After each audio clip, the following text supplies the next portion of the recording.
For the latest in strategic affairs, subscribe to our YouTube channel. Click the bell icon for updates. Did you know that Karnataka is among the few states in the country that has achieved saturation in allotting cooking gas connections? This includes the poor. Did you know in the just concluded election, inflation, particularly cooking gas prices, was the second most important reason for the people to vote for the Congress?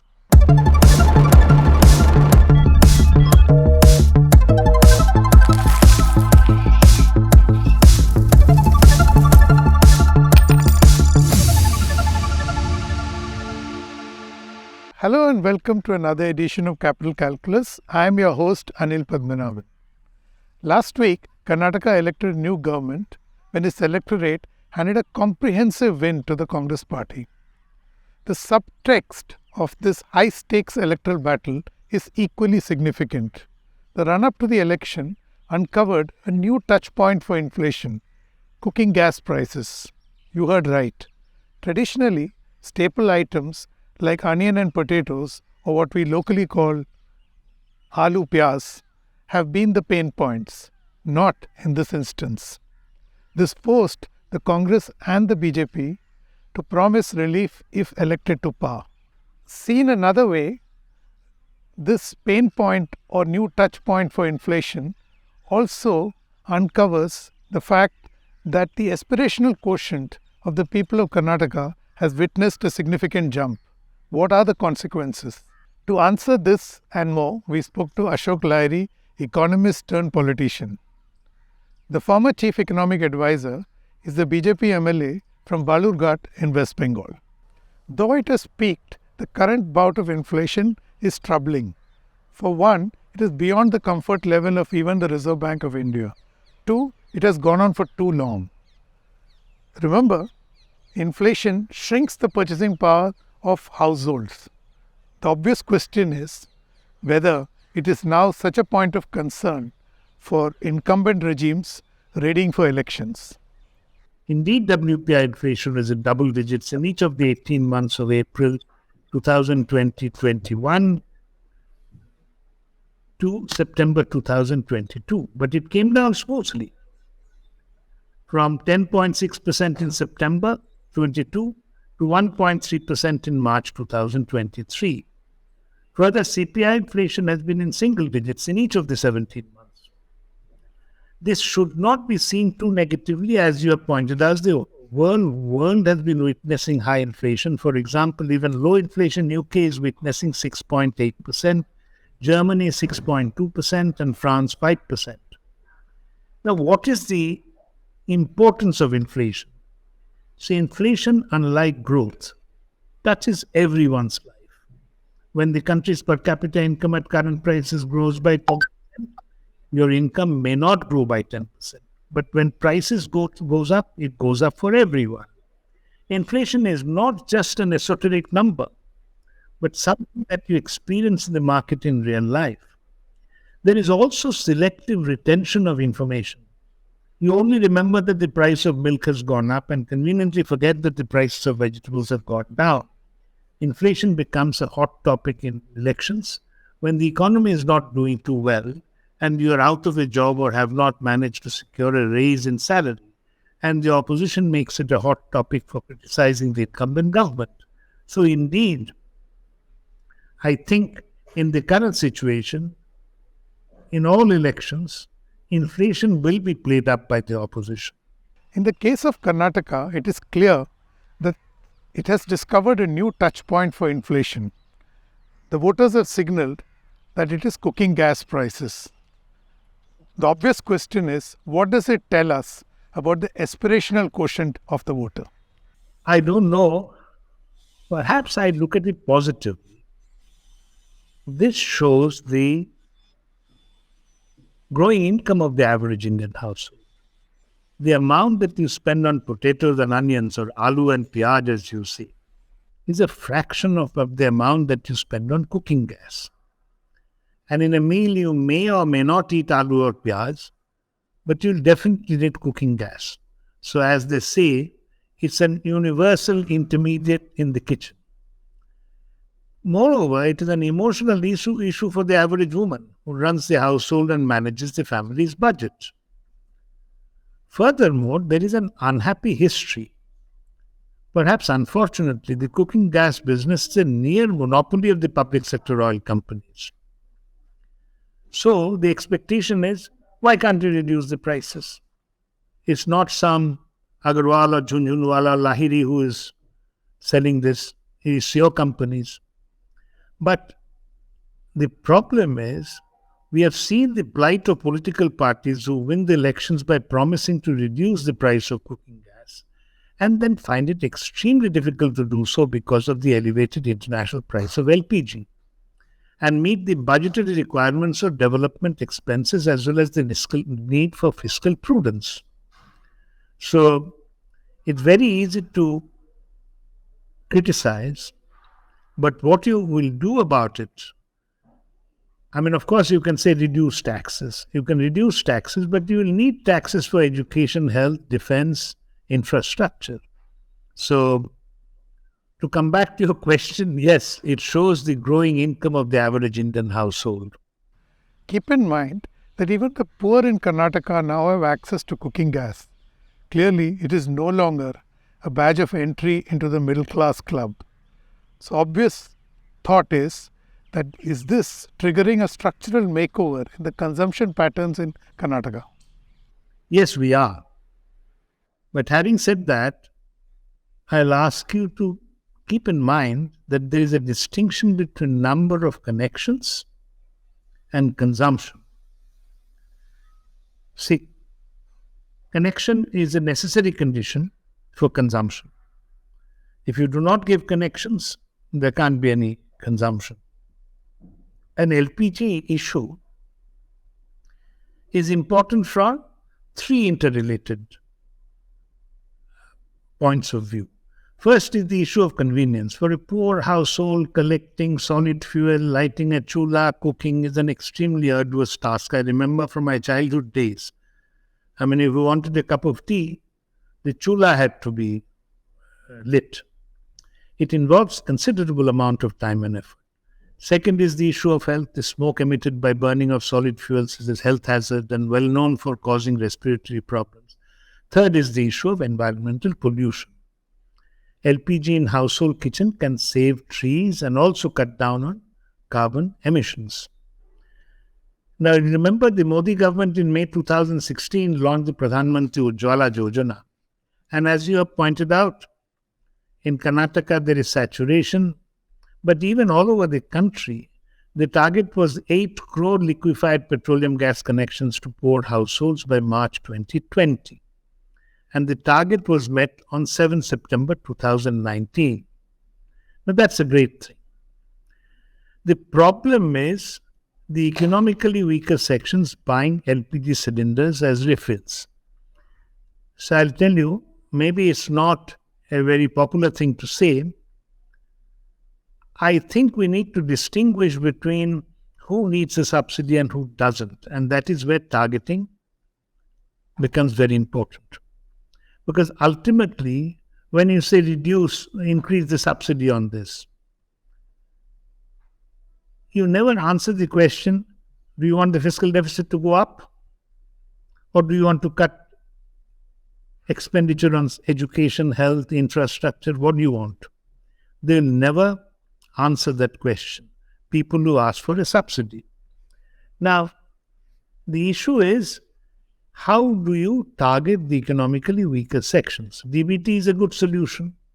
But again, what I was finding is that this has run into the problems of when and how to give it, before or after recovering the installment due for provision of the LPG connection.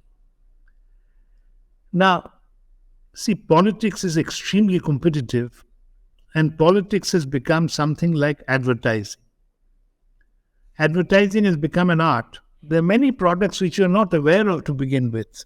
But once you see the glitzy advertisement, you not only become aware of it, but start feeling that they're indispensable. They're a necessity. Implicit in what Ashok Lahiri just said is that the aspirational quotient of the electorate of India, particularly of people in Karnataka, has grown. Growing aspirations is something that I'm delighted about. Because first you have to aspire, and then only you will achieve what you aspire for. And these growing aspirations that you're talking about are not only about affordable prices of cooking gas, but also, and perhaps more importantly, about faster growth, employment opportunities, and development. I'm delighted when I see that the demands are not only for roti kapra makan, but is about bijli sarak pani. Now, it will be too simplistic to take today's electoral verdict against the incumbent BJP government as a vote against the elevated LPG prices. The opposition campaigned on multiple issues of corruption and poor infrastructure. And there were also issues, unfortunately, of fractured electorate in terms of castes. And I'm sorry, I'm detracting a little, but since 1985, every time Karnataka has voted against the incumbent government.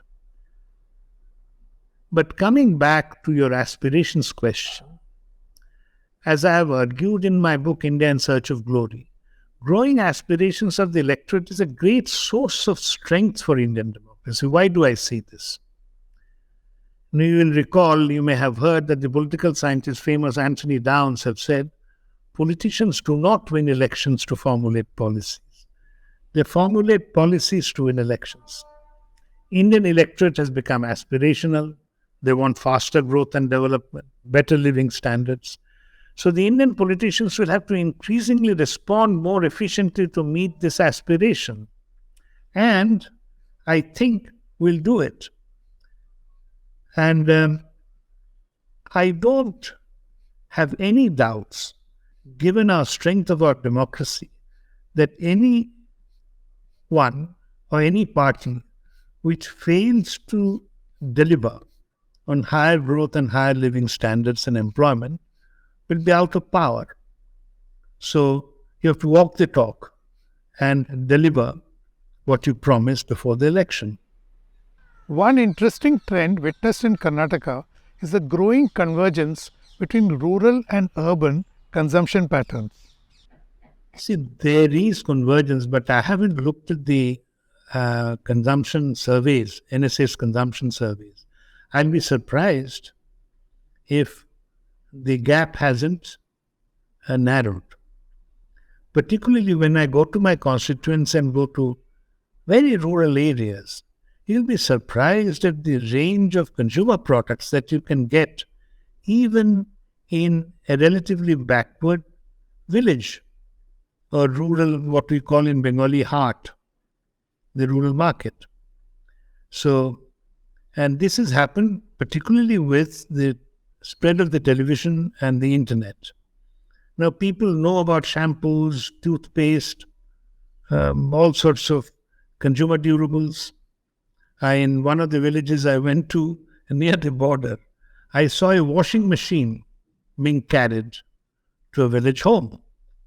So there is convergence, but what is the distance as yet? I mean, a distance now, I can't give you a good idea.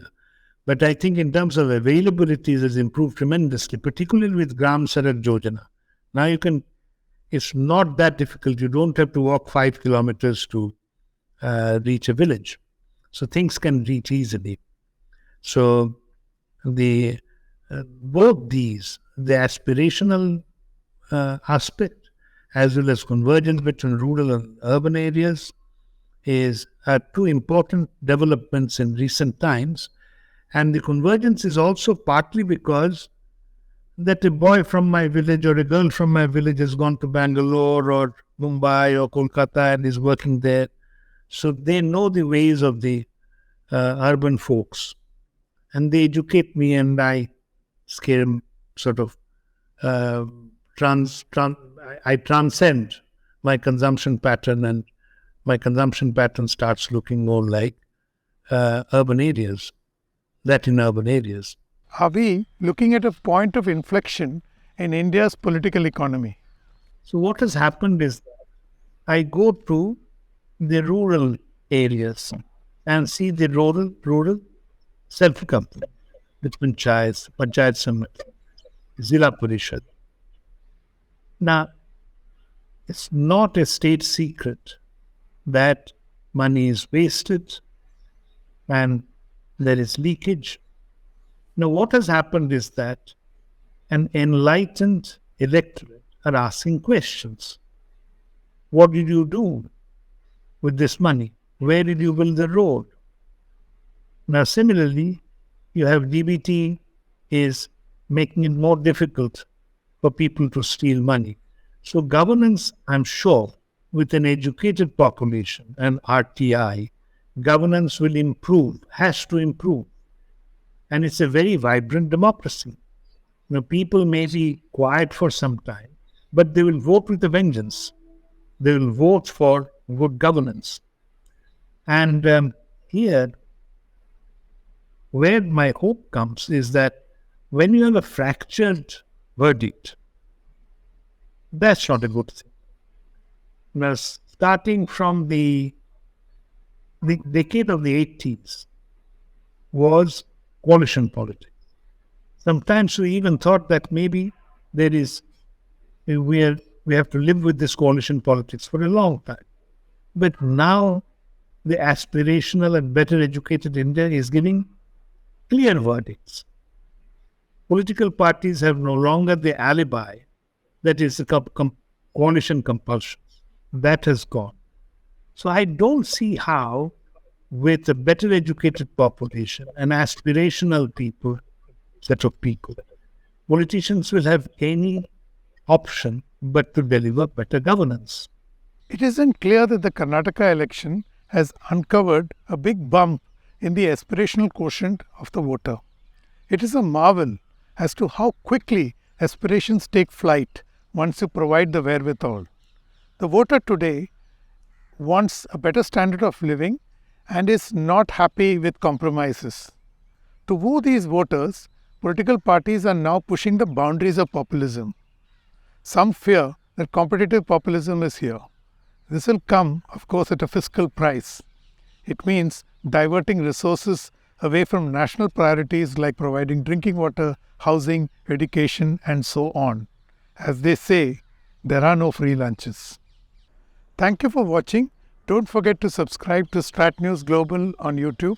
Hit the bell icon so that you don't miss any updates. And please do share your thoughts, ideas and insights with us.